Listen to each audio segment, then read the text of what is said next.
नमस्कार, मैं हूं प्रवीण गौतम। दोस्तों, ये वीडियो मनोरंजन और जागरूकता दोनों के लिए है। आप जैसा चाहें उसको वैसे ले सकते हैं। कई लोग सवाल करते हैं कि आप लोग मीडिया पर इतने वीडियो क्यों बनाते हो। दोस्तों, पिछले 15 दिन में आपने मेरे बहुत सारे पब्लिक ओपिनियन देखे होंगे और उसमें साफ दिखाई देता है कि मीडिया किस तरह भारतीय जनमानस को प्रभावित करता है।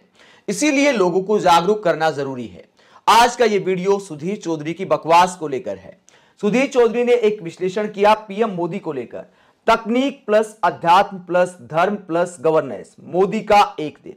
और इसमें क्या कहते हैं सुधीर चौधरी, जरा देखिए। तो भारत के प्रधानमंत्री नरेंद्र मोदी से जरूर प्रेरणा ले सकते हैं, जो हर दिन 18 घंटे काम करते हैं और एक हफ्ते में औसतन लगभग 125 घंटे काम करते हैं। तो सुधीर चौधरी कहते हैं कि पीएम मोदी से हर किसी को सीखना चाहिए क्योंकि वो 18 घंटे काम करते हैं।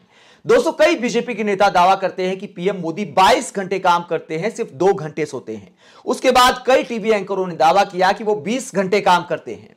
उसके बाद अब सुधीर चौधरी कहते हैं कि 18 घंटे काम करते हैं। तो क्या पीएम मोदी को नींद ना आने की बीमारी अब कम हो गई है? और क्या पीएम मोदी के अब काम के घंटे घट गए हैं? सुधीर चौधरी को यह भी बताना चाहिए कि क्या पीएम मोदी जो बीजेपी की रैलियों में टाइम खर्च करते हैं उसका भी देश के लिए कोई योगदान है?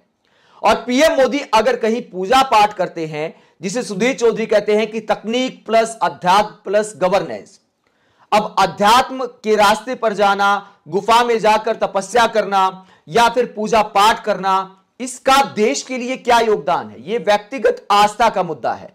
देश में बहुत सारे साधु संत तपस्या करते हैं, पूजा पाठ करते हैं। आम आदमी भी भगवान के सामने, अल्लाह के सामने प्रार्थना करता है। तो क्या यह भी देश के लिए योगदान गिना जाए? यह व्यक्तिगत आस्था का मुद्दा है। हर धर्म के लोग अपने धर्म का पालन करते हैं। कई लोग आस्तिक भी होते हैं। तो हर किसी का यह व्यक्तिगत मुद्दा है। इसमें आखिरकार देश के लिए सीखने वाला क्या है? सुधीर चौधरी अगर बात कर रहे हैं कि प्रधानमंत्री इतने व्यस्त रहते हैं, तो प्रधानमंत्री से सीखना चाहिए या फिर देश के किसानों से सीखना चाहिए।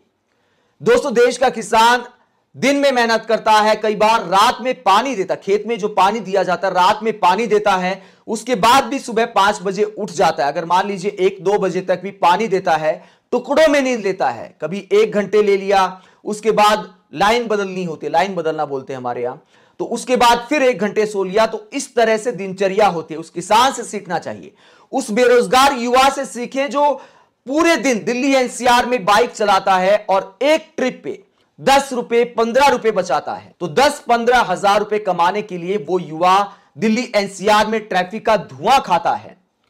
और उस ऑटो वाले से सीखना चाहिए या प्रधानमंत्री से सीखना चाहिए, जो सुबह 6 बजे उठता है और रात को 10 बजे तक ऑटो चलाता है और फिर भी कहता है कि महंगाई में गुजारा नहीं है। ये बयान आप सुनिए। 6 बजे से लेकर रात की 10 बजे तक ये मेहनत करते, पसीने निकल रहे साइड में। इधर इतना मेहनत करके खर्चा ही चलता है या बचत भी हो जाती है? कुछ भी बचत नहीं होती है, सिर्फ खर्चा निकल जाता है हमारा, घर गृहस्थी चल जाती है, वही बहुत है बस। दोस्तों, हम भी रात को ट्रैवल करके 1 बजे पहुंचे। तो क्या इस वीडियो में मैं बोलूं कि हमसे सीखना चाहिए कि हम भी सुबह 6 बजे उठे, उसके बाद वीडियो एडिट किए, उसके बाद वीडियो शूट किए, उसके बाद ट्रैवल किया, रात को 1 बजे होटल में पहुंचे और उसके बाद सुबह 8 बजे फिर से वीडियो शूट कर रहा हूं। दोस्तों, ये कोई एहसान नहीं है, ये मेरा काम है। रोजाना की भी ऐसी दिनचर्या नहीं है कि रोजाना इतना ट्रैवल होता हो या इतने घंटे का काम होता हो। हर कोई अपना काम करके गुजारा कर रहा है। प्रधानमंत्री अगर ट्रैवल करते हैं तो हजारों करोड़ के विमान में करते हैं या फिर कहीं हेलीकॉप्टर में करते हैं तो आधा 1 घंटे का सफर होता है। कंफर्ट लेवल में प्रधानमंत्री ट्रैवल करते हैं।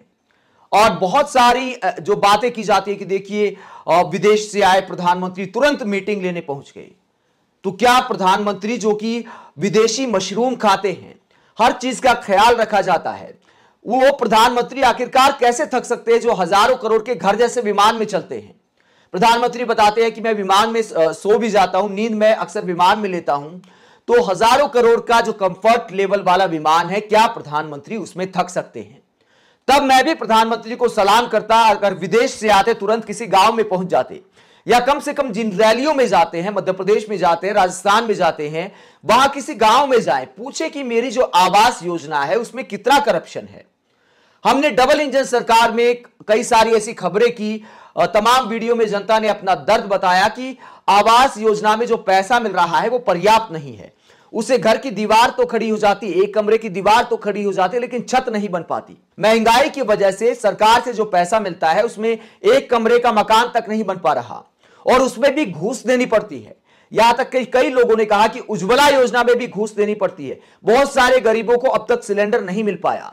अगर प्रधानमंत्री के काम की बात करें, थकान की बात करें, तो आदर्श उदाहरण तभी होगा जब प्रधानमंत्री ग्राउंड लेवल पर जाकर उसी तरह निरीक्षण करें जैसे संसद भवन का निरीक्षण करने गए थे। अचानक रात को संसद भवन का निरीक्षण करने गए थे कि ठीक से बन रहा है कि नहीं बन रहा, तो शानदार संसद भवन बन गया।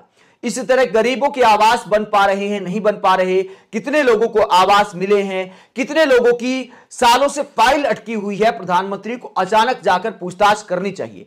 तब जाकर ग्राउंड लेवल पर करप्शन दूर होगा और तब सुधीर चौधरी जैसे पत्रकारों को विश्लेषण करना बनता है कि प्रधानमंत्री थकते नहीं है, प्रधानमंत्री इतना काम करते हैं, योजनाओं का निरीक्षण करते हैं, मीटिंग लेते हैं, लेकिन पूजा पाठ करना, कोई एक मीटिंग लेना, किसी प्राइवेट इंडस्ट्री के कार्यक्रम में जाना, यह कोई प्रधानमंत्री का काम है?